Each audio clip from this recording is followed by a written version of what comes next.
Hi, my name is Karina Carrizales and I'll be talking about the labeling theory.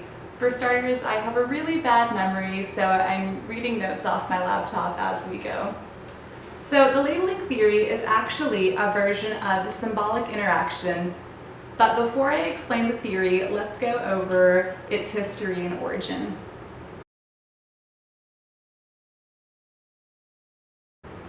Labeling theory first had its origins in the 1897 book Suicide by French sociologist Émile Durkheim.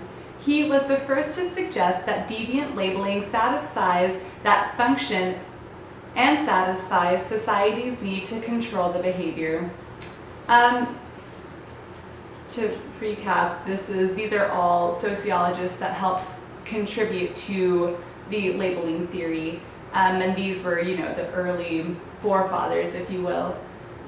George Herbert Mead posited that the self is socially constructed and reconstructed through the interactions in which each person has with its community. Frank Tannenbaum, who is actually considered a grandfather of the labeling theory, he is also mentioned in our readings. He implied that there are two types of deviant acts.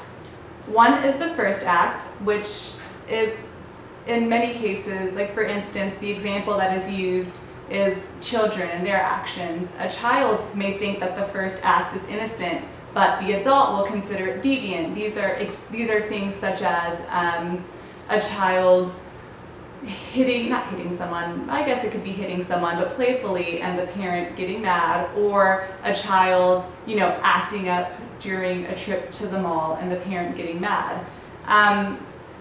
The second act, which is the final behavior in which both the child and the adults would identify it as delinquent.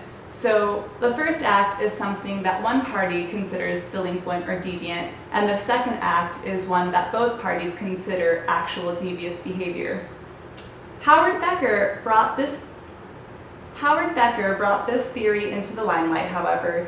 It was in 1963 with his book, his book Outsiders. And it began describing the process of how a person adopts a deviant role in a study of dance musicians with whom he once worked. He later studied the identity formation in marijuana smokers.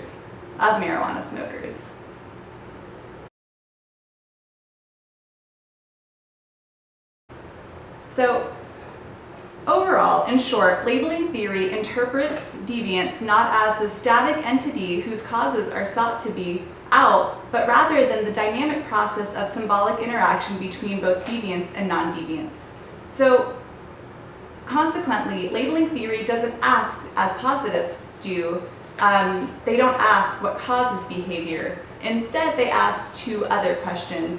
They ask, who applies the deviant label to whom, and what consequences does the application of this label have for the person labeled and for the people who apply the label?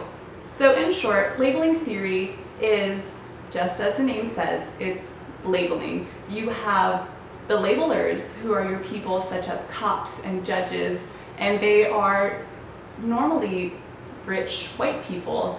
And you have the labeled, who are criminals and mental patients, poor people, and typically they are not white, and as I said, they're not rich.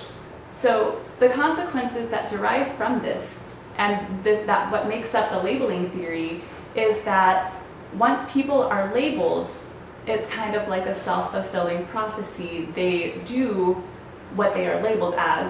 A wonderful example is my 6-year-old nephew. He is overactive, he's just a kid, but people in school, as well as his own mother, he lives with my parents, but when he sees his mom on the weekends, her family will tell him that he's a bad boy. And one day he got really upset because he asked me, he goes, am I a bad boy? And I said, no, you're a good boy. And he told me, child, he said, well, I'm going to start doing bad things because everybody calls me a bad boy. And that, now that I'm taking this sociology course, It's definitely a labeling theory. A child was labeled as deviant because he's overactive and he's talkative and he's curious. But that consequence on him is a negative consequence because in the end, he does do not bad things, but he does troublesome things because in his child mind, and it can happen to anyone, once you are labeled as being bad or, in certain cases, criminal or mental patient, you start feeling that way and therefore you start doing these deviations.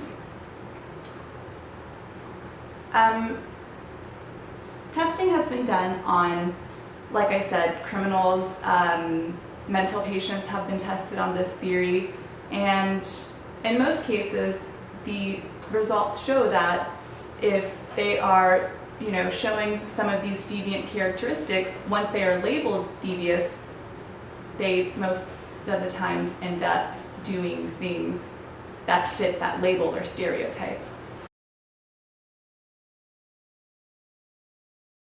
So finally, the critiques of this. There are three main critiques of this theory. First, many sociologists have criticized it for not being able to answer the question of what causes deviance in the first place. However, this is misguided and mismarked because the theory is not meant to explain what causes primary deviance. Rather, it is supposed to be helpful in explaining how labeling causes secondary deviance. Second, research has failed to produce consistent support to labeling theorists' assumption that the deviant label leads the individual into further deviant involvement. For example, the study was done on poor white women, that fit that stereotype of white trash, but the study showed that if the women or the teenage girls rather, have a strong relationship with their mothers or grandmothers, they don't fall into the deviant behaviors that they were being labeled, such as slut, white trash, or things along that nature.